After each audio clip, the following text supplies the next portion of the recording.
Thank you for joining Political Research Associates today for a roundtable discussion on technologies of the right, mobilization, disinformation, and surveillance.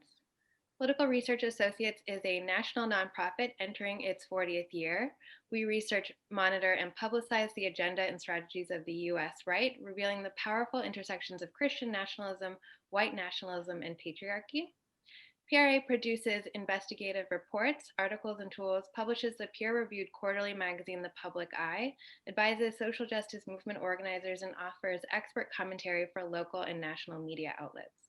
Our core issue areas span reproductive justice, LGBTQ justice, racial and immigrant justice, civil liberties, and academic justice.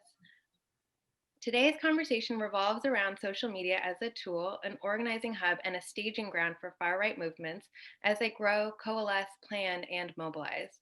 We will explore the role of disinformation and conspiracy in driving false and anti democratic national narratives. We will discuss surveillance as an oft proposed solution to identifying violent actors before they act, and grassroots movements organizing against right wing online mobilization. For today's discussion, we are honored to be joined by three friends of PRA. Brian Friedberg, Senior Researcher of the Technology and Social Change Research Project at the Shorenstein Center on Media, Politics, and Public Policy at Harvard Kennedy Center. Dr. Carolyn Gallagher, Political Geographer and Senior Associate Dean of the School of International Service at American University in Washington, D.C. And Talia Lavin, freelance writer who has had bylines in The New Yorker, The New Republic, The New York Times Review of Books, The Washington Post, and The Village Voice, among others, and author of Culture Warlords, My Journey into the Dark Web of White Supremacy. Thank you to our esteemed panelists and to you, our wonderful audience, for joining us today. Please note, this webinar will be recorded and our recording will be distributed by email and on our website in the next few days. Our audience today also has access to live closed captioning, which you can toggle on at the bottom of your screen. Audience members, please feel free to introduce yourselves in the chat so we can see who all is with us today. We will also be taking time for audience questions, which can be dropped into the chat at any point in the discussion. And we will go ahead and get started. 40% of people in this country believe that the results of the 2020 presidential election are fraudulent, despite a dearth of credible evidence. Thousands of people were spurred to action by this belief, culminating in the violent January 6th insurrection in the US Capitol building and at state capitals across the country. I'd like to start our discussion today with an overview of some of the most pervasive ways that disinformation and conspiracy, amplified by powerful and omnipresent social media platforms, have defined our contemporary political moment. Carolyn, I'd like to start with you. In your recently published piece for PRA, Conspiracy for the Masses, Mapping a QAnon Lockdown Network, you and co-author Jacqueline Fox write, quote, QAnon's dominance is due in part to its structure as a participatory, crowdsourced initiative. Although Q periodically drops hints, so-called breadcrumbs or Q drops, adherents are encouraged to do their own research. This allows ordinary users to shape conspiracies as they see fit. Q's suspicion of the federal government also allows its conspiracy theories to resonate with militias, sovereign citizens, and Trump supporters. Likewise, its underlying anti-Semitism, homophobia, and racism allow it to connect to neo-Nazis and white nationalists. But the often coded language also means many people who interface with QAnon conspiracy theories have little idea of the ideologies of hate and extremism that underline them. Many don't even know they're reading Q material, end quote. Can you tell us a little about your work centering the widely popular QAnon conspiracy theory as a unifying belief system for a fractious right, about QAnon's relationship to the Stop the Steal mobilizations that fueled the widespread mistrust of the election results?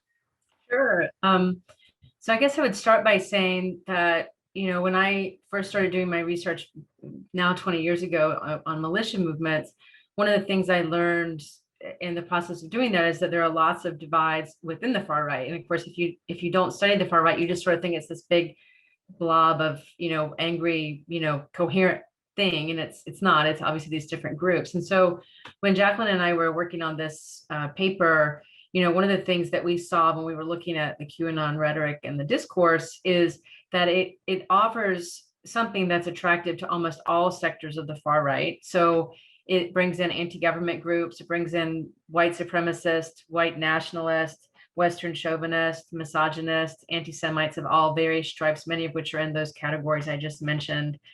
people that don't like immigrants, don't like Muslims, don't like Asian people, Black people, Latinx people. So there's something in there for all of them. The other thing that it does, which is really, I think, the thing that's most important, that was most important and relevant to us, was that it took these existing groups and it put them on the same terrain as members of the GOP, in particular people in the Freedom Caucus, but also extremist people in the GOP or people that ended up running for office, like Marjorie Taylor Greene. And then it brings in this third group, which are people that no real background in being political. And you have all these people in the same space. So that's who it brings together. And that's a pretty new collection of people that are all coming together, I think, in the contemporary period. And then what it does is it brings them together because in some ways it's so general that it's hard to say it belongs to any one of these groups, right? So there's nefarious actors. Basically, they're bad guys. And we watch bad guy cop movies and movies, where there's a bad guy and a good guy. So this is just a way to sort of indicate there's a bad guy. And so whoever your bad guy is, and they can be very different, you kind of come together. The other thing it does is it brings all of this under this anti-government rhetoric. So militias dislike the government for different reasons than white nationalists dislike the government, but they all don't like the government. So this provides this kind of big umbrella for these groups. And then again, it's also general enough. If you are an apolitical person, you can just jump in there and find your particular issue and connect it, because the conspiracy is so general that it's hard to sort of say, no, you don't fit. In fact, it's designed that way. And also it's incentivized because you're supposed to do your own research. It's like you're part of the uncovering of it. I'll also just say that when Jacqueline and I did our Facebook analysis, we started with a network analysis of groups that formed in April around the shutdown, mandates in various states. And then we mapped that and we found out the key groups. And then we looked at groups that were using Stop the Steal hashtag right before and right after the election.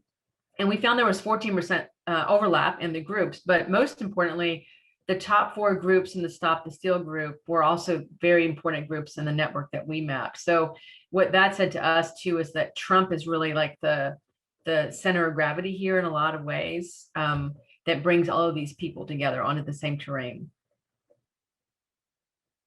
Thank you, Carolyn. You covered a large movement Sorry. very succinctly. No, I really appreciate it. I mean, we'll have lots of time to talk about QAnon, but it really is, it's a mass and absorbent movement. It pulls all sorts of ideologies in really interesting ways. Brian, I want to continue with you and expand outwards from conspiracism. Your work focuses more broadly on mis and disinformation and media manipulation. In the introduction to your 2019 piece, co authored by Joan Donovan, On the Internet, Nobody Knows You're a Bot, Pseudonymous Influence, Operations, and Networked Social Movements. You write, quote, when facts become hard to establish, distortion takes over. Social media has given rise to countless operators who assume false identities, infiltrating political networks and using them to influence public opinion. And while social media platforms say they are working to stop this malfeasance, they remain open to all manner of abuse by bad actors. The outcomes are varied, but in almost every instance, a con game is operating, one that manipulates other social media users and online social movements with reams of posts, a firehouse of unprovable facts that in measurable ways influences public debate on key social issues. End quote. And Carolyn, you mentioned this. You said, Q is designed this way, which really indicates that there are actors at play here. Brian, can you talk about the effective strategies deployed by actors who create and drive disinformation campaigns, from the individuals planning the campaigns to the websites publishing them to the influencers disseminating them? And whether we can know who precisely these actors are, can we identify the individuals and organizations who plant and fuel these campaigns? Absolutely. I think to start establishing sort of 3 historical traditions of disinfo operators in an American context. You have sort of the institutional right and the variety of disinfo campaigns. Think of someone like Roger Stone, Roy Cohn, the long history, going back to McCarthyism and before that as well. There's a lineage there. There are people who trained people who trained people who take us to Milo Yiannopoulos. There's a lineage of people who this is their full-time job. You have the insurgent aspects of the right, white supremacists, militias, groups that are both trying to manipulate conservative and mainstream media to their advantages, who, as Carolyn aptly pointed out, have lots of factional differences and conflicts within these groups. And then you have sort of the newer style of trolling and hoaxing that comes from a less political tradition, but was politicized very heavily in the 2010s via the red pilling of 4chan, the normalization of white nationalism in insurgent spaces leading up to Gamergate, and then sort of normalized via Gamergate. You have a long history of manipulation tactics that are also shared by a lot of these groups. There's a documentary called The Billionaires Tea Party back from 2009, I believe. Great, still to this day, is a great watch. And the filmmaker uncovered a young operator for Tea Party strategists encouraging Rotten Tomatoes and Amazon review bombing in 2009. These are tactics that are still employed to, as we speak, are happening. So this sort of normalization of changing what people see when they look up a topic has been something that the right has been doing for a very long time. There are sub tactics within that. Someone like Steve Bannon has been very good at sort of flooding the zone and seeding conspiracism and strategic disinfo through a coordinated network that's much more professionalized. You have someone like Jack Posobiec, who's very adept at trending manipulation, has a long history of, sort of instigating trending topics. You have very specifically the targeted harassment of journalists and activists as a tactic of disinformation spreading, not just as an act of harassment. Finding, isolating individuals who are fighting for social justice, who are being misrepresented by the right, and using them and building a straw man that endures through generations of disinfo operators. You still look at figures, feminists who were targeted by the Gamergate era are still used as avatars and shorthand for expressing disinfo around women's issues and feminism in general. You have the butterfly attack, which is a technique that was sort of tested out on 4chan and used by 4chan at the same time to mimic social justice movements on Twitter, to sow division. Campaigns like End Father's Day, many sub campaigns during Gamergate, where they will actively or passively surveil justice communities to mimic their language, styles, avatars, in order to sow division in the communities by spreading false info. Quite often, the work done by these communities to sort of place keep and take care of themselves is often underreported as well. So these sorts of campaigns, just as many of them, if not more, fail than succeed. Pseudo anonymity is used. You look at the Groyper movement, the fact that they're, Catholic Groyper, gamer Groyper, however they want to say it, there's pseudonyms that are used to sort of protect themselves from doxing and from activist sort of intervention. And there's the distributed amplification of QAnon, where a theory will have multiple heads like a hydra, very difficult to sort of suppress by influencer in that way. And then meme wars are still a very enduring tactic, as we saw in leading up to the 2016 election. Sort of the one right wing subjective position against the big tent of the intersectional left. So that's some of the tactics. Thank you, Brian. I really appreciate your work. I think it really gets at the intentionality behind disinformation. Movements that are often presented as sort of organic. And it's really fascinating work that you're doing over at the Shorenstein Center. I want to shift our level analysis a little from the political actors, movements, and social structures that you just talked about, Brian. Talia, you begin your book, Culture Warlords, My Journey into the Dark Web of White Supremacy, with a really compelling analysis of the individuals who comprise the general body of the far-right digital ecosphere. You write, quote, "They are just people with an entire alternate curriculum of history who operate within an insular world of propaganda built to stoke rage and incite killings and for no other purpose at all. There are rich men and poor men, tradesmen and office workers, teenagers and men cresting middle age. They eat and sleep and sometimes drink too much and sometimes are sober. They're lonely, some of them, horny, some of them, sometimes depressed and sometimes confused and sometimes joyful. They're people just like you and me. They could work in the next cubicle over and you might not know it. Sit one seat over in class from you and you might not know it. Live in your neighborhood, play on your sports teams, and you would never know that deep in the night they trade photos of lynchings like baseball cards and laugh. But I know them now, these men and women. I've seen what they write and how they talk and what they read and even how they sing. Poorly. It is precisely their humanity that angers me so much. The hate they promulgate and the violence they desire are the culmination of dozens or hundreds of small human choices. End quote. From reveling in violent fantasies in private forums to joining conspiratorial Facebook groups to reposting disinformation memes or infographics, the spread of disinformation and far right ideology online requires active participation from the millions of people most susceptible to these ideas. Returning to the specific and horrific corner of the internet that you immersed yourself in for a full year, I'd love for you to talk a little bit about what you saw and experienced. Can you give our audience a sense of the pervasive narratives and the level of commitment to violent ideologies and conspiracies you witnessed?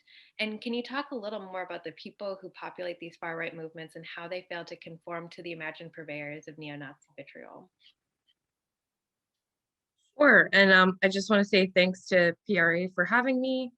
And also, it's really awesome to be alongside these panelists. Like when I'm hearing people talk about, oh, there are different factions within the far right. Look at all the tactics they use. I'm like, oh, I'm home. And to anyone in the audience who might have questions about specific terminology we're using, feel free to pose them and we'll try to answer in real time. To Peggy, a doxer is someone who will expose someone's private information, where they live, their family's name, in an effort to intimidate, critics or people of color, out of speech. And it's certainly been employed against, that tactic has been employed against me several times. But just to get to it's a big question, but so just to answer a part of it, or what I think kind of comes to the heart of some of my research for the book, um, is I think that one of the big things that sometimes gets missed in these very technical explanations and these and analyses that really focus on different factions, and of course there are many and warring, and I find them totally fascinating in a nerdy slash horrified way. But I think I thought a lot about the human motivations at play here, and in many cases these are people who are people who get involved in the far right, or people who feel disaffected, or people who feel lonely, not necessarily socioeconomically marginalized. I think there's a really pervasive narrative of what I call the toothless Cletus archetype of sort of everyone involved in the far right is a redneck, is deeply poor, is undereducated, lives in their mother's basement, so therefore socioeconomically marginalized and socially stunted. And I have not found that to be the case, in speaking and observing undercover and not with members of far right movements. That's just a completely inadequate analysis. The people who hew very closely and intently to that analysis, to my mind, are engaging in some measure of self-absolution. Of, oh, it couldn't be anyone I know, it couldn't be anyone in my town. It's essentially a measure of whiteness defending itself, of saying, not only could it be no one I know, there's almost a way of like excusing people's conduct, excusing people's engagement in these violent movements by saying, oh, they're at the margins of society, whether socially or economically. And so I just want to emphatically sort of counter that. And then my second point that I'd want to make is that, a lot of what these far right movements have to sell is narrative, is story. It's very few people, and I think trolls and people who purvey hate know they're causing pain. But that doesn't mean they wake up in the morning and want to say, like, I am going to be evil today. And what, the far right offers, I think, particularly when it comes to these white nationalist narratives, wanting to save the white race, wanting to counter the white genocide theory, which is the idea that, white people are via a nefarious elite conspiracy being out systematically outbred. Um, you know, the idea of being able to, like, the idea that the white nationalist movement sells is like, you can be a warrior for the white race. You can be a protagonist in this story. QAnon certainly has similar tactics, as Carolyn spoke about, that you can be the person putting the puzzle together, again, to thwart this nefarious global elite. The more anti-Semitic segments of the far right, say you can be the one to fight against this all-pervasive, incredibly moneyed, incredibly powerful specter of Jewish control. And so they offer people a sense of importance. They offer people the sense that they're a protagonist. They offer people a sense of empowerment and community, brotherhood, because it's so often cast in these very masculine terms. Of course, there are women who also participate in the movement, and they have their own narratives about, feminism has failed us. We still feel atomized and alienated, and we can be cherished within a white nationalist environment that prizes white wombs and white children. So um I think that the biggest point that I want to just give over is that white nationalism and similar elements of far right extremism offers the power of story, offers the power of sort of community, and offers this power of turning people's loneliness and disaffection into a strong sense of being the protagonist, being on the side of justice, fighting for good and thwarting evil. Even though when we look at what they wind up doing, which is, a spectrum of activities from harassment to murder, it seems plain to us that this is, morally wrong and fundamentally dangerous behavior. But I would argue that the biggest disinformation campaign being wielded, perhaps, is the one that blankets people who are on the far right or curious about the far right in a sense of love, in a sense of community, in a sense of shared struggle against, a world that wants to eliminate the white man and his way of life. So I guess that's my answer to the question. Thank you, Talia. I think it's really important to have both sides of the story, right? The institutions, the major political actors who are creating disinformation, and then the individual people who are allowing it to perpetuate and participating actively. You talk a little bit about sort of feeling like people on the far right and in these online spaces feeling like they are part of a larger mission and that they are struggling for their own version of good. And there's a really strong through line, right, across the far right, with this narrative that is centered in anti-Semitism. And two of my colleagues, actually, Ben Lorber and Heron Greensmith, just published a piece in The Progressive on the intersection between anti-Semitism and the anti-trans movement through this narrative that we see so profoundly. And I was wondering if you all could talk a little bit about the role that anti-Semitism plays across many iterations of disinformation and groups coalescing on the right. So if somebody would like to take the first stab at talking through this with our audience, please, Talia. I'm so sorry. I just I kind of wrote about in retrospect, I wish I had addressed it at greater length, but I wrote about the intersection between anti-Semitism and transphobia in my book. And I also wrote about, I think, again, just returning to the idea of story, I talk a lot about what role does anti-Semitism play? Like, what rhetorical function does it serve? And across different far-right groups. And for me, that rhetorical function is twofold. So one, prima facie, it's a little bit difficult for people to maybe make the argument that white men are, white men and white people in general are the single most oppressed kind of segment of society. And so there's a classic quote from Jean-Paul Sartre from 1948: if the Jew did not exist, the anti-Semite would have to invent him. And the Jew, as posited or created by these far-right movements in many ways, is an invention. It's the invention of the all-knowing, infinitely moneyed, infinitely powerful, and cunning foe. And so there's there's an element of sort of rhetorical jujitsu. When you invent the Jew, you position yourself as an oppressed person, fighting against someone, a foe hell bent on your destruction.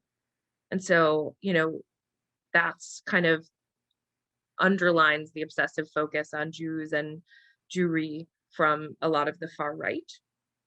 And when it comes to transphobia in specific, and general anti-LGBTQ sentiment, what I've seen most commonly, and I'm sure there are,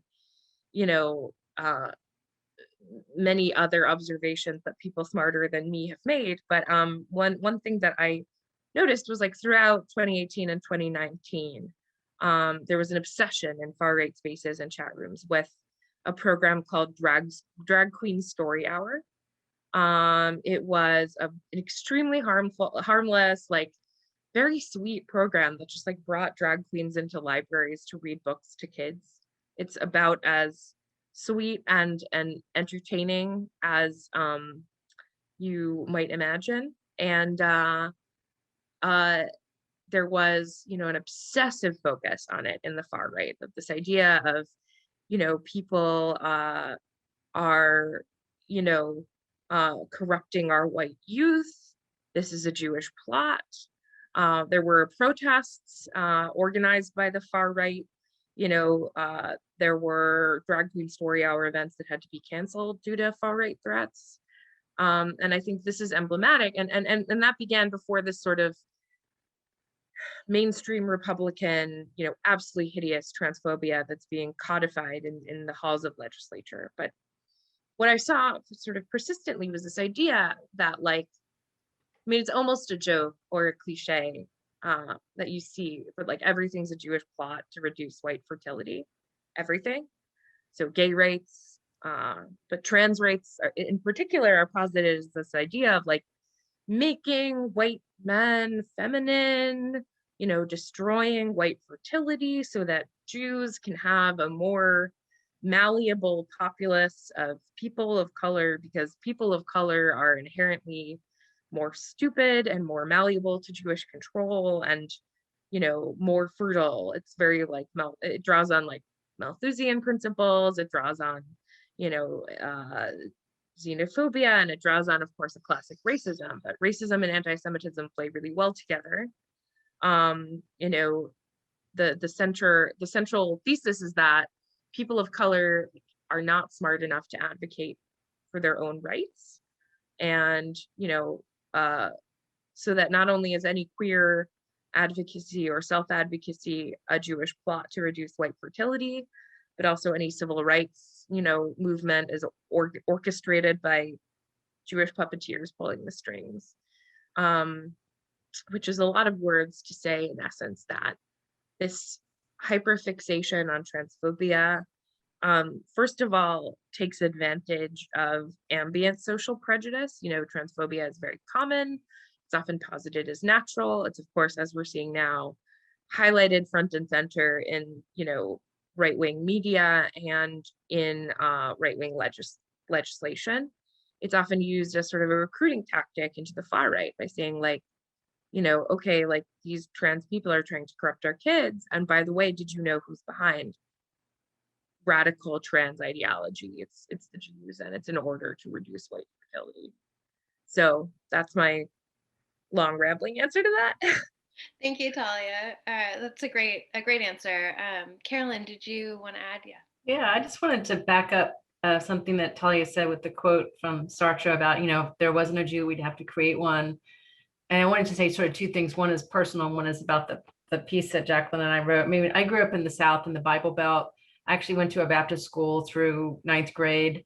And I didn't know any Jewish people until I went to college, because it was the big divides in where I grew up were, between like Pentecostals versus Baptist versus Methodist and all the rest of it. And, the rhetoric that I heard was, well, the Jews killed Jesus. And I remember hearing that and not really getting what that meant, because it wasn't like I could connect that to any real world thing in my environment. I did not know what that meant, but it didn't matter. It was like they created this bad guy, and they created this nefarious actor. And so it can be uber abstract, and in places where they're pretty segregated in terms of religious lines, it can just it doesn't matter in the sense. It's like it's this very long enduring trope.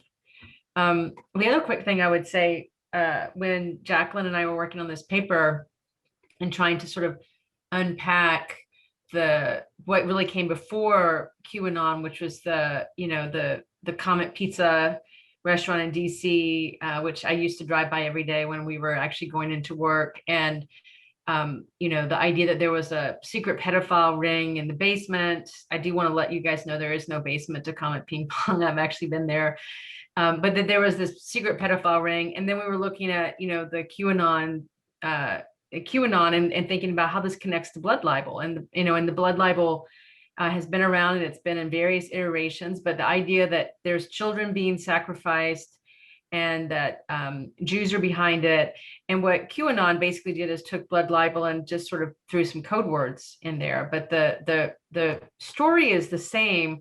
And at the end of the day, and I think Spencer Sunshine said this someplace, it may have been on Twitter, at the end of the day, the bad guys are always Jews, even if they don't initially tell you that. And so it's underlying the way QAnon is put together. And again, I think this goes back to what Brian was saying about there's intentionality here. So the people that believe in that and or want to scapegoat or target Jews are looking out to the audience and finding ways to introduce that in subtle ways, but it's there.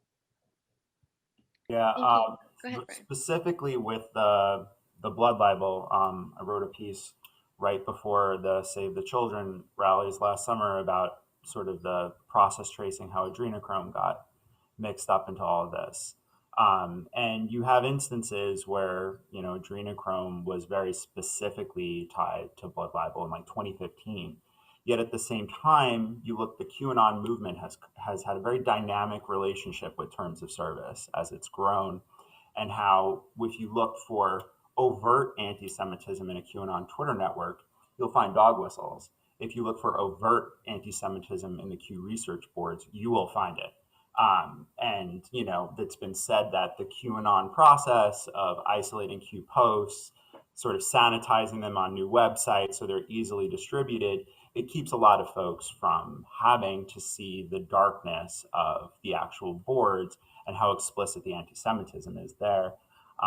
You also look at the way that QAnon deals with anti-Blackness and, providing, we're not talking about Black people, we're talking about BLM, and how 3 letters can be sort of, reversed from, a social movement into a shortened code for Black folk, and how that sort of anti-Blackness is so normal in the noise of American social life that it doesn't strike as dramatic as sort of some of the more conspiratorial or sensational aspects of the movement.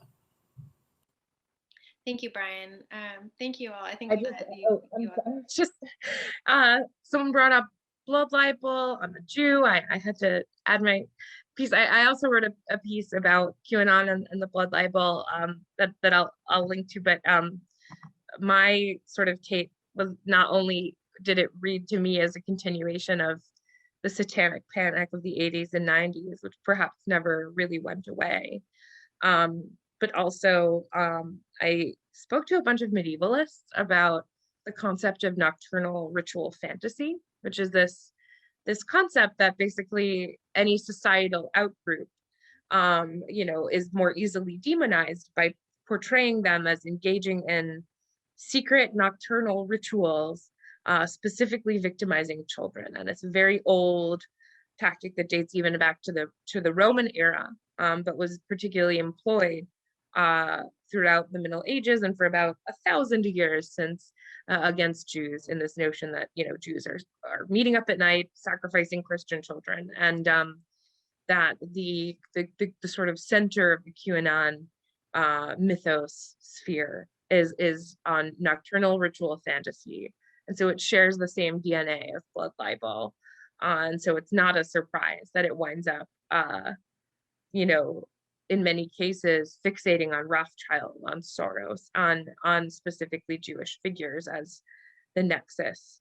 And I also wanted to just back up Brian and say that, so many of these far right movements use like the ambient prejudice in American culture, whether that's anti-Blackness, xenophobia, transphobia, queerphobia, as their recruitment tools and as their animating forces, animating stories.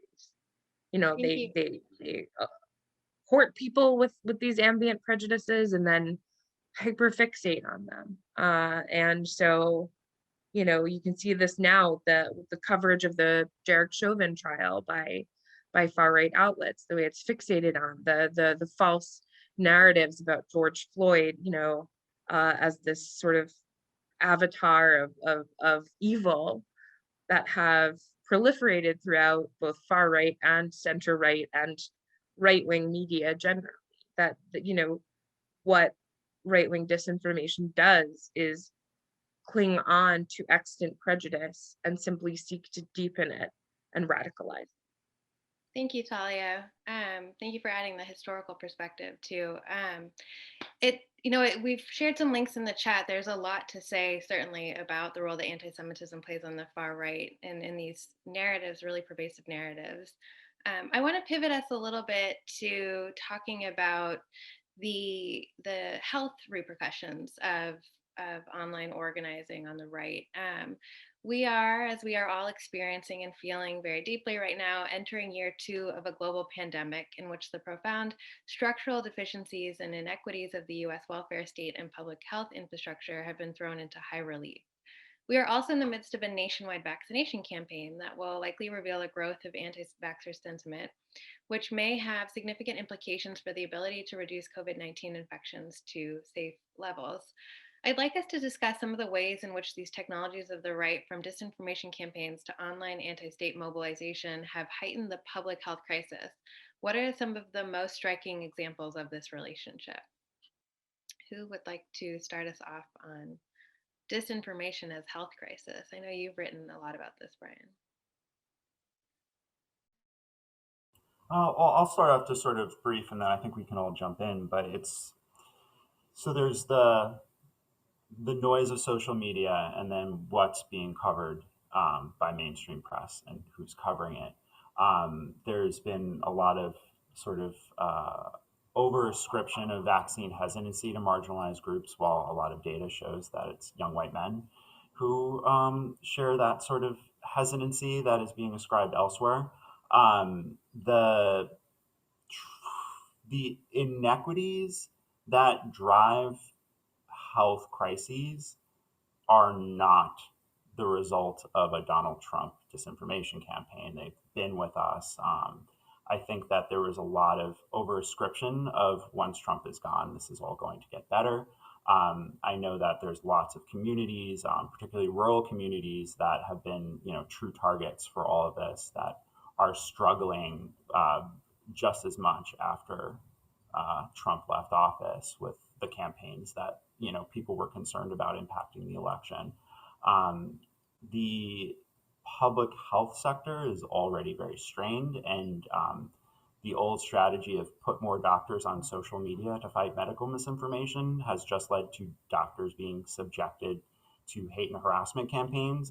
You look at the way that the TikTok nurses became such a polarizing wedge for for conservatives in general. as sort of evidence that they weren't working. So visibility for health workers seems to not be the solution to that problem. Let's put it that way. Thank you, Brian. Would anyone else like to talk a little bit about public health? Carolyn? I'm going to say something really quickly. I feel like social media sort of democratized misinformation because it allowed lots of people to get in the mix, whereas before you needed the state really for propaganda. And the other thing that really strikes me about this is it makes it so much more intimate. So, if one of your friends on Facebook, if your Instagram or YouTube or whatever, you know, post about their fears about getting the vaccine, or that they were sick after they got the vaccine and they're now worried that they have COVID or whatever the various things are, you're like, oh, well, that's my friend. I went to high school with them, or I went to college with them, or, they live down the street from me.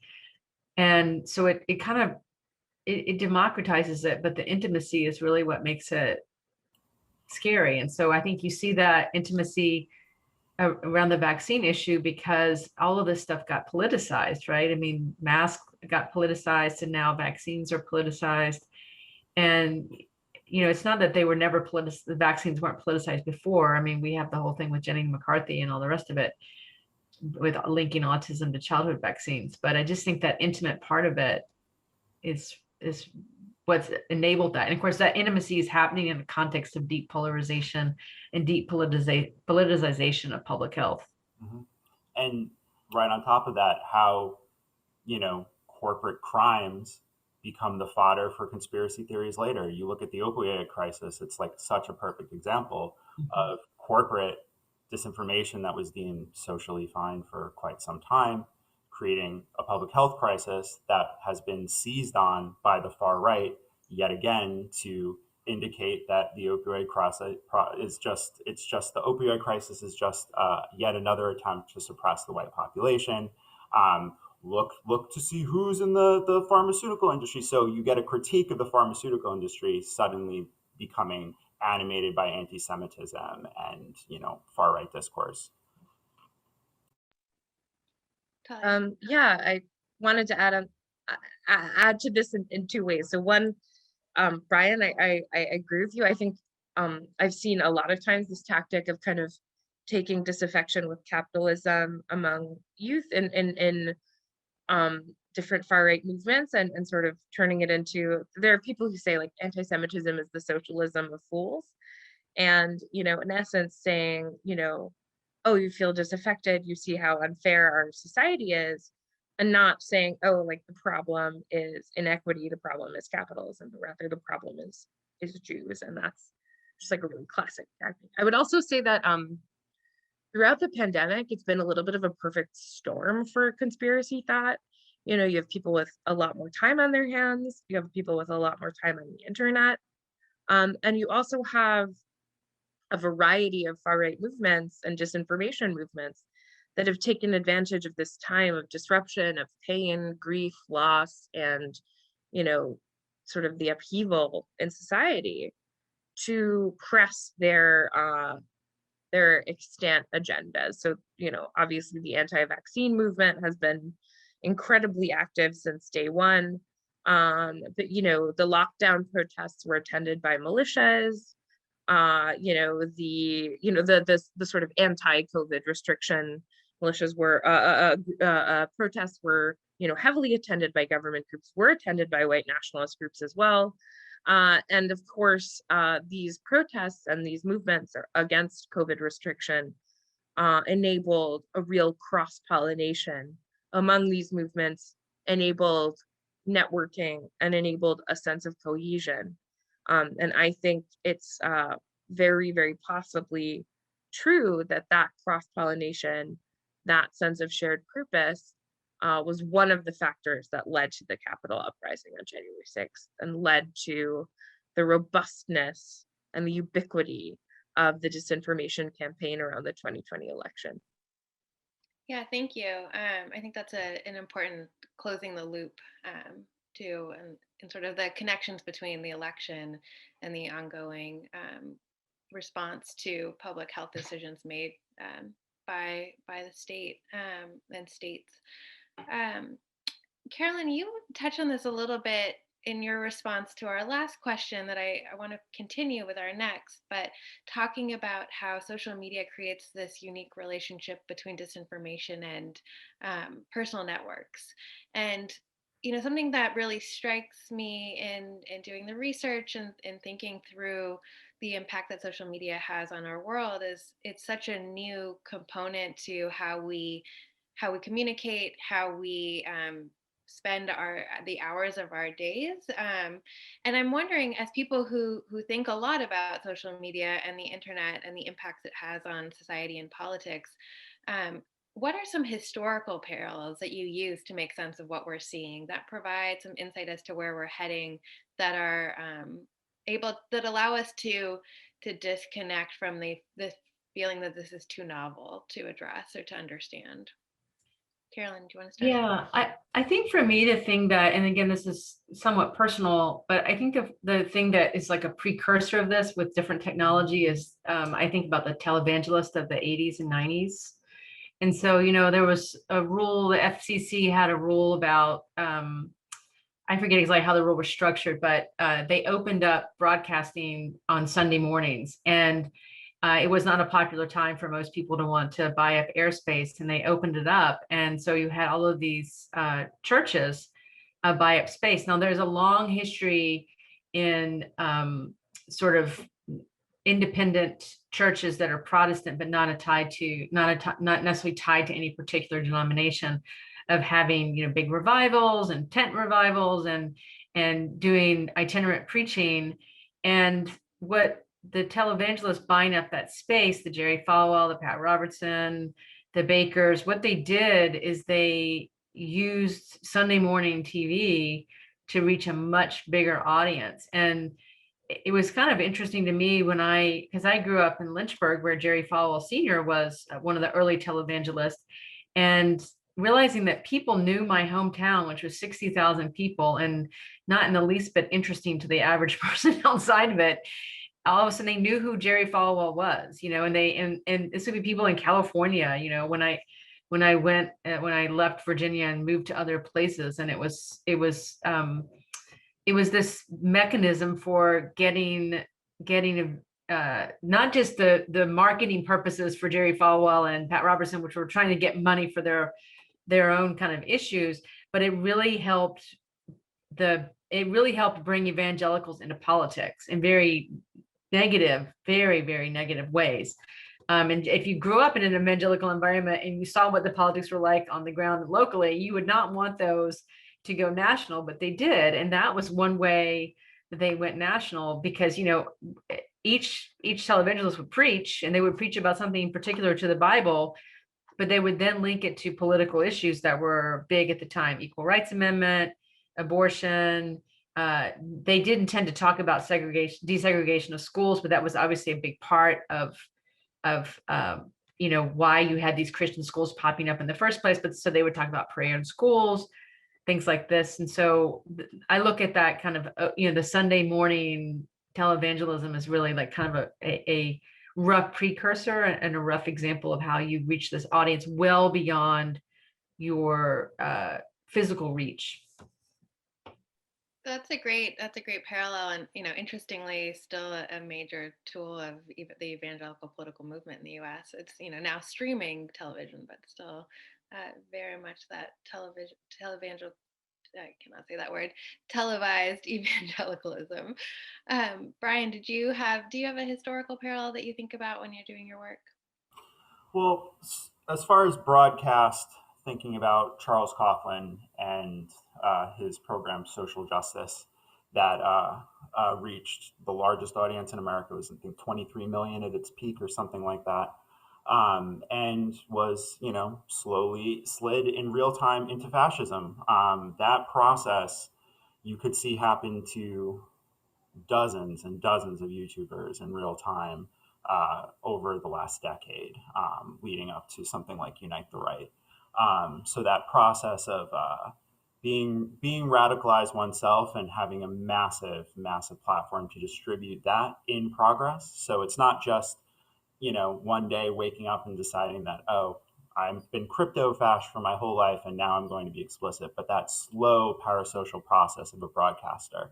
And then as far as the sort of uh, institutional background, I mentioned it earlier, but Roy Cohn, Arthur Finkelstein, Roger Stone, people who have played with all sorts of anti-queer, anti-Semitic, anti-Black conspiracism, um, well within the bounds of Republican politics for quite some time, and how you can look at the way that the George Soros conspiracy spiraled outside of the control of its original operators and has become endemic in American popular conversation.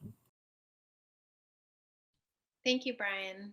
Talia, did you want to chime in, or should we move to the? I was actually also going to use Father Coughlin as my example. I think it's so striking that, there was also a proliferation of essentially fascist militias around the time, the silver shirts, many of them directly inspired by Coughlin. But then thinking of another example on the fly, I have recently been reading Brendan O'Connor's book, Blood Red Lines, How Nativism Fuels the Right. And he has some great points to make about the Tantan network of anti-immigrant organizations. So that includes, FAIR, CIS, EARLY, and their various publications and their lobbying and their impact on legislation. And in this case, this is an anti-immigrant sort of organization that's been directly funded by the cash of sort of an eccentric heiress.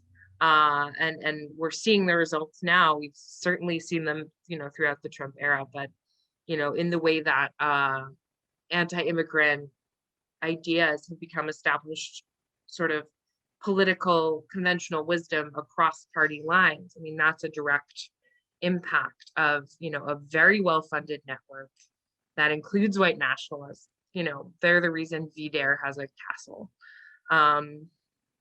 So I do recommend that book if you want sort of a very granular look at at the sort of funding behind anti-immigrant eliminationist and eugenic rhetoric. Thanks, Talia. That's a great example, sort of, and also, they going back to intentionality and creating these networks that tie seemingly disparate institutions very closely together. PRA is actually working on a book review of that book, so stay tuned for that. Moving on, especially after January 6th, there's been a real nationwide conversation on what to do about reducing the incidence and harm of social media as a tool on the far right. And one of the major responses really has been increased surveillance. So I want us to take a little while to talk about that, because that is a major national narrative. Brian, you and the team at the Shorenstein Center have developed the Media Manipulation Casebook, which, quote, presents a methodology for how to understand the origins and impacts of media manipulation campaigns, both domestic and international, and the relation to the wider information ecosystem, end quote. Can you talk us through what the stages of a campaign are and some concrete recommendations you have for disrupting them? Who is the intended audience for this work of disrupting disinformation campaigns? Sure. Well, I'll start with intended audience because we position this as an all of society approach. This does not suggest law enforcement, if that makes sense. There's a lot of danger right now of Patriot Act level disruption of American civic life in general to preserve the platforms that brought us these disasters in the first place. One of the things that we hope to show is how crucial social media is in the propagation of these campaigns, and that how it's currently configured, it will keep happening. Another part about sort of laying bare how these are done is so they're harder to do next time. The idea that these are just going to happen and that we always will be two steps behind these folks is just not true. It's who's watching. I don't think that we trust the state itself to just watch these groups. And there's dedicated folks online who do all sorts of civic pressure to deplatform white nationalists, varieties of domestic extremists. There's journalists who do good work as being the only people on the front lines who can raise those red flags in time and often result in disrupting the public perception of these platforms so that they are forced to take action. But playing catch up with these platforms is not going to continue forever, particularly under a Democratic presidency when a lot of the popular front of concerned liberals about the sanctity of the internet will probably dissipate.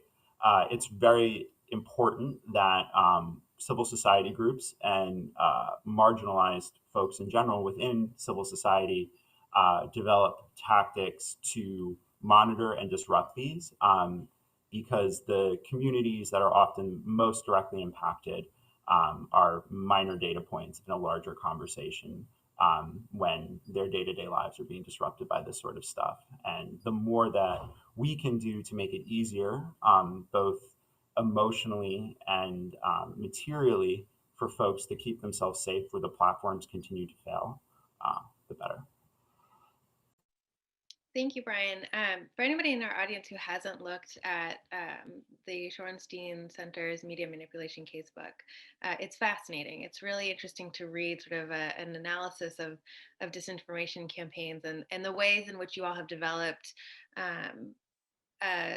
specific tools that you see repeated on the far right is really a really fascinating and clinical examination, again, of something really presented often as organic. Carolyn, pivoting a little bit from sort of the disinformation side of our conversation to the mobilization side, you wrote a piece with Jacqueline Fox for our fall issue of PRA's Public Eye magazine. Could anti-government militias become pro-state paramilitaries? On chat and meme evidence that you obtained prior to the 2020 election from militia and far-right social media channels, suggesting that there was a significant risk of anti-state militias mobilizing as pro-state paramilitaries in service of Donald Trump. Members of many of the groups you discussed in the piece participated in, and in some instances, organized the January 6th insurrection at the US Capitol building, ostensibly in service of Trump and in the name of democracy. Can you talk about how these far right conversations can, and in this case did, shed light on where the direction of alignment and mobilization of far right actors is heading? Sorry, I should know how to turn my mute button off at this point in the pandemic. Yeah, so I think a couple things about that. One, I started studying the militia movement in the 90s, and at the time they hated government and they didn't really care for Republicans or Democrats. And what I have seen over the last 20 or so years is that the militia movement was becoming more partisan, getting more tied to, in particular, the Republican Party. And so Jacqueline and I wanted to really look at this and go, what's happening to the paramilitaries? Are they starting to act like, are the militias, are they starting to act like a paramilitary? And by paramilitary, I mean like groups like the AUC in Colombia or the Loyalist paramilitaries in Northern Ireland, where they were basically like a shadow force for the state. And this was a big question, and it was also a big step for the militia movement because the movement that cut its teeth on all government is bad, all of a sudden being willing to like work on behalf of a particular regime, not all governments, but a particular regime, was a pretty big deal. So we theorized that this could happen in one of two ways, and then we kind of tested it. One was that they would join forces with white nationalists, or two, that they would stay separate, but they would work on behalf of Trump. And we looked at leaked Discord chats and some other chats, and we looked at the chats around the planning for Charlottesville. And so based on that, we rejected the idea that they would work very closely with white supremacists, in part because there was just a lot of suspicion between the two groups. And there was a lot of derision too, especially from the white nationalists and supremacists against the militia. They called them LARPy tryhards and things like that. So that was our sort of hypothesis. So I think we were right that they were able to become paramilitaries working on behalf of Trump. What I will say is that we were also, I think, mostly right about not working with white supremacists, but with a big caveat, which is that they were willing to share the same space as Charlottesville, and that was a protest space technically. Here, they were willing to share the same battlefield. I mean, it was an insurrection, attempted and failed insurrection. So they were willing to share the same battlefield, which is coming to closer together. They were sharing the same space. But there's still not a whole lot of evidence of a lot of operational coordination, but still the steps that they're making in this direction are really problematic in the sense of potential of coming together. And again, I think Trump is this vortex for the far right. I mean, he's like the center of the gravity, the black hole, whatever your physics metaphor is, this is the, he's everything's sort of circling around it. The thing that we didn't account for in this article is all the other people who joined, and the George Washington University extremism, they did a report in, I think it was the end of February. They looked at at the time, 257 people who'd been arrested, and only I think like 13 or 14% of the people that were arrested were in a militant network. So there's all these other people that were also, radicalized and came in onto this battlefield space. And so that I think we didn't really account for that. And that's a really scary thing because, you had this larger citizen army. And if you look at what happened in like Northern Ireland, for example, or in Colombia, or in places in Central America where you had death squads and far right groups, getting some popular support was crucial for operation because, you could just you had a place to be and operate relatively safely. And so that's what's so scary about this, that you think about ordinary communities, to the extent any of us is ordinary, but ordinary communities that aren't what we think of as hotbeds of militia activity, generally supporting the idea that, maybe we should overset the government today. And that's a space where you can operate with a lot of impunity. Thank you, Carolyn. I think that's also where we see the intersection of all three of your work and really like the individuals making those small human decisions, the intentional actors who are putting these things into motion, and the militias who are organized already and then responding to wider conversations and narratives. Talia, I want to move on a little bit to talking about your work as a member of the sort of the left journalists who are working to disrupt these disinformation campaigns and to disarm using your information and using your networks, the actors that we're seeing organizing on the ground. Can you tell us a little bit about this work and its efficacy in the limited landscape of grassroots strategies for disrupting the technologies of the right?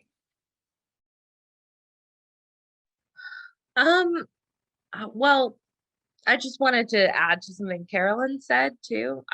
For a couple of months around the election, as part of a group called Deplatform Hate, I embedded in infiltrated a militia called the Georgia 3% Security Force, and some of whom were present on January 6th, some who were part of parallel state Capitol protests, and it was remarkable just how much they were in the bag for Trump. I mean, everything was about how the election was rigged. Everything was about supporting Trump. There was no there was no daylight between Trumpism and sort of militia, and it felt more paramilitary than anti-government for certain. As to the question, I don't know, it's complicated, I mean, I think the biggest thing that I've tried to do is to say, like, look, I'm a leftist, I have a vested interest in crushing the far right. That's the perspective I come to, that come with, and yet I am completely committed to integrity, to truth, to facts. And I think, within the context of this sort of view from nowhere, the idea of kind of the only kind of journalism that matters, has no opinion. Like, I think that view from nowhere, that idea of objective journalism, inherently privileges white men, who don't have any vested interests, whose role in oppression is oppressor. And I think there's a false idea that that's a neutral role. I think it's not. I think that, so we saw that recently when like the Washington Post barred a woman who'd publicly been, talked about her experience as a victim of sexual assault from reporting on sexual assault, you know, where a Black journalist in Pennsylvania was barred from reporting on Black Lives Matter protests. I mean, there's this persistent, incredibly damaging, incredibly marginalizing idea that if you are personally impacted as a writer by, as a person by, oppression, by cruelty, then you can't write about it and maintain your integrity and maintain your ability to keep a level head and to write truthfully.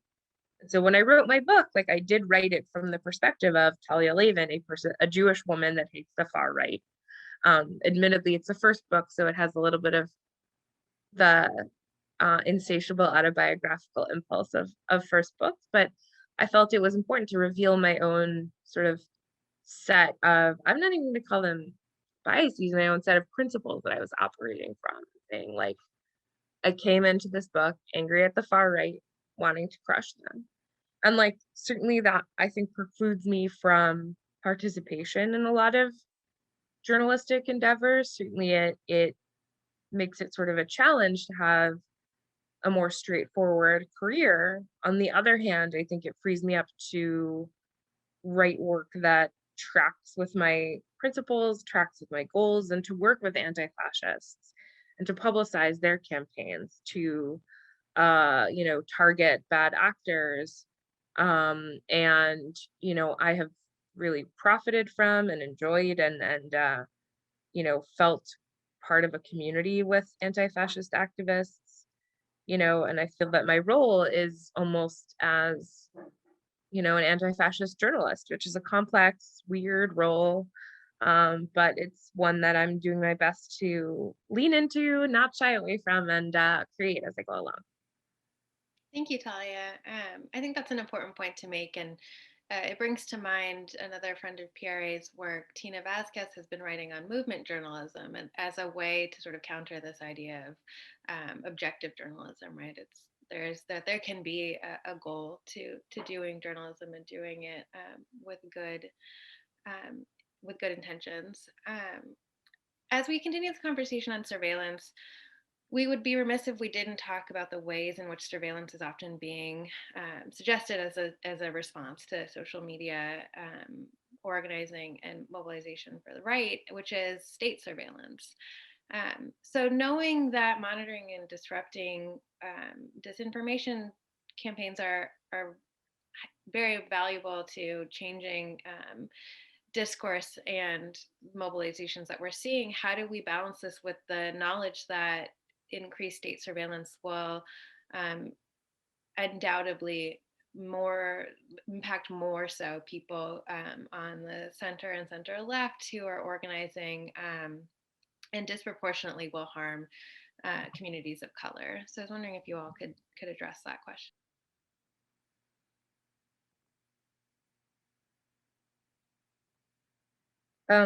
I mean, something that's been a guiding principle of my work, and I think this is sort of part of coming from the anti-fascist perspective, is that I consider the vast majority of the law enforcement apparatus in the United States to be part of the right, part of the oftentimes the far right, that their political goals often align.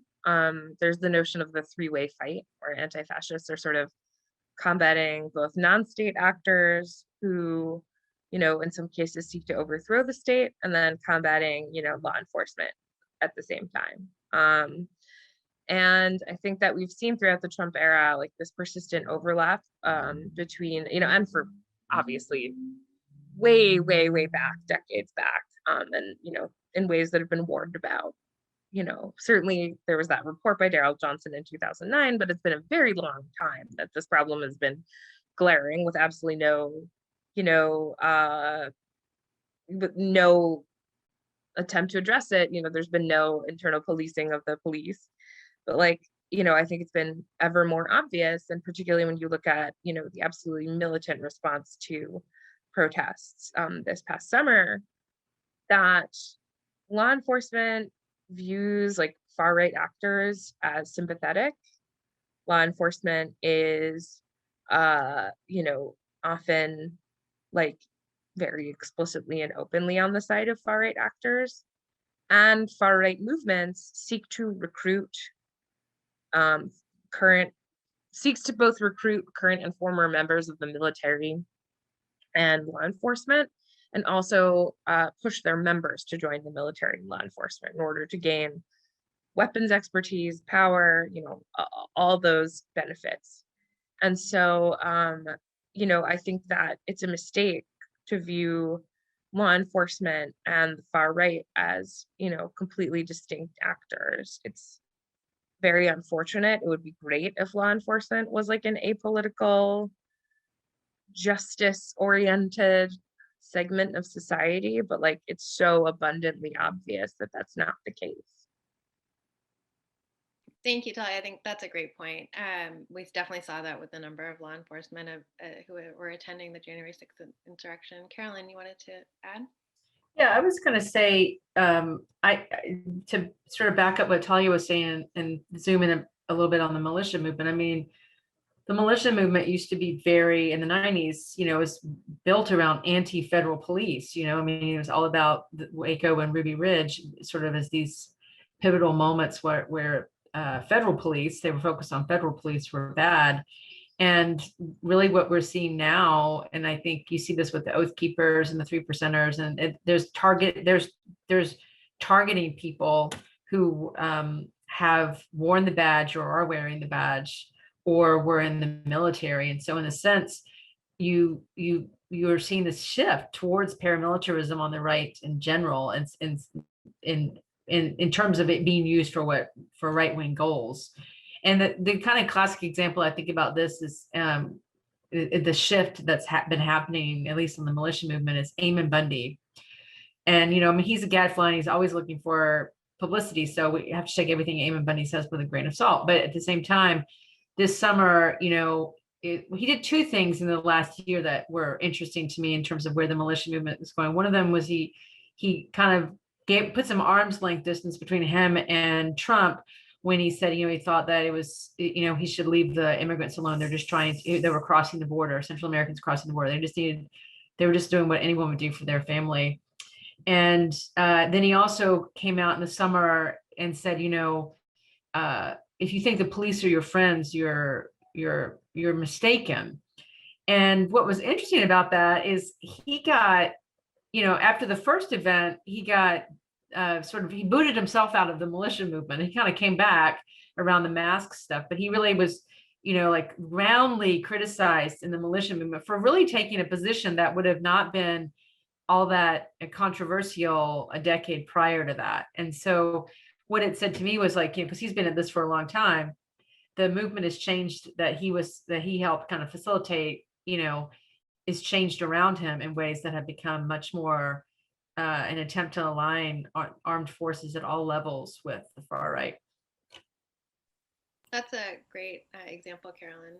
Really interesting to be able to watch history evolve around Bundy. Brian, did you want to add?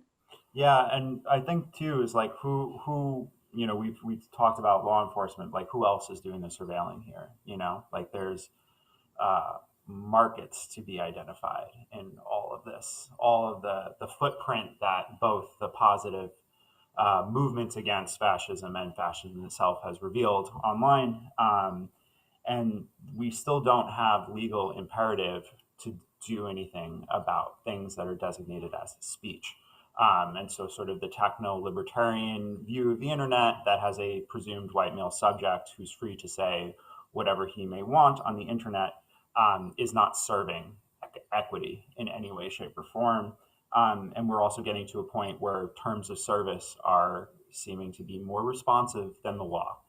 That's another thing that should give us pause about who is noticing all of this sort of activity.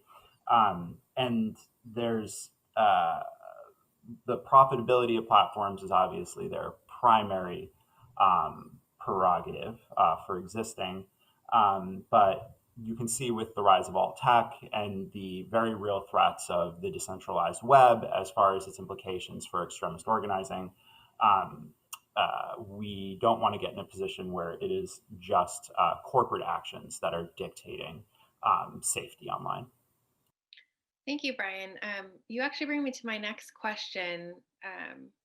First, I will say I would love for our panelists to provide, after we're done, a couple examples of organizations who you do think are working to improve our information ecosystem, so that we can share it with our audience, because I think that that's an important question. Who is doing this surveillance in ways that are just?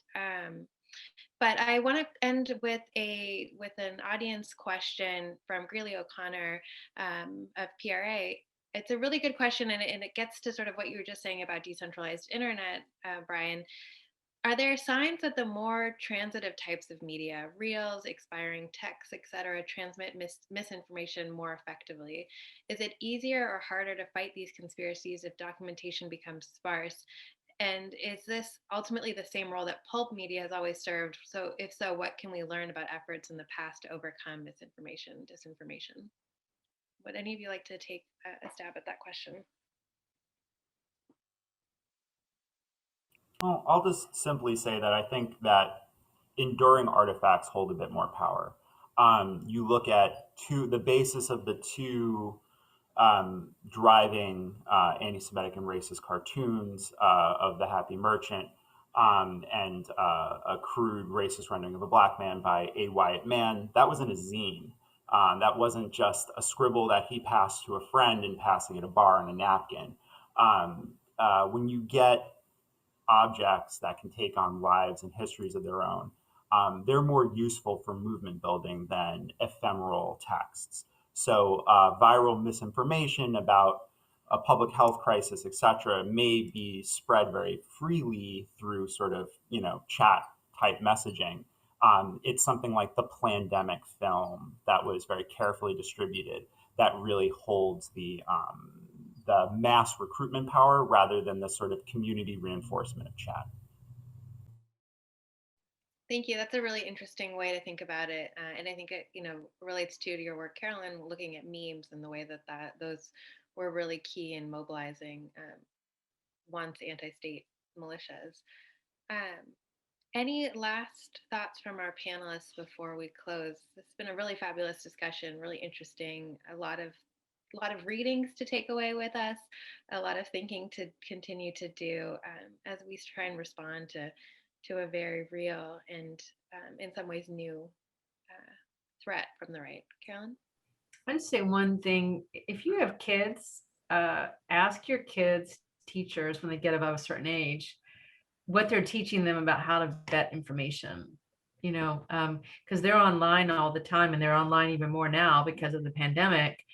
And I see this like with my son. It's sort of like, okay, how do you know that's a good source? How do you figure that out? And I think some schools are doing that, but and I know we're trying to do it in colleges, and we let me just tell you, we're hitting all kinds of brick walls. But because by the time you get to college, if you haven't figured this out, it makes it really hard to grade papers and things like this. But that's not really anyone's issue about grading papers. But I think we need to teach people really early how to spot misinformation, and that means talking to kids about it. That's a wonderful point. Audience member MS echoes and says we really need to teach media literacy, and it's so true. Talia? Yeah, I mean, frankly, if I were a parent, I would disable YouTube for the rest of my children's lives, but I am not yet a parent, although hopefully someday. I just want to add that one of the things I like to take, if you have any interest as an audience in engaging in anti-fascist activism, I would encourage you to start local. And as my dear friend and anti-fascist Molly Conger told the Washington Post, if you have the skills to stay up all night on Instagram and figure out who your ex is now dating, you have the skills to unmask your local Nazi. And I would encourage you to get started. And Spencer Sunshine, who Carolyn mentioned, has a great pamphlet called 40 Ways to Fight Fascism. And so I would encourage you to give it a read and think about getting started, because we need everybody on board. Thank you, Talia. I really appreciate you mobilizing the troops that we have with us on this call today. Thank you all so much, Carolyn, Brian, Talia. It's been a wonderful conversation, as many of our audience members are echoing right now. And thank you all out there for joining us today on what is possibly a very sunny afternoon if you're located in New England, like most of us at PRA. This is our second or third, I think I've lost count. I think second webinar of our spring series. So we have several more to go. Please stay tuned. Our next panel will be on transgender justice and the impact that, as we talked about today, transphobic and anti-trans organizing is really impacting children. And so we are really excited to convene that conversation in next month. So thank you. We will be sending around resources, more reading to think about. And as always, we really appreciate you spending this time with PRA. And thank you again to our panelists. It's been a really fascinating conversation.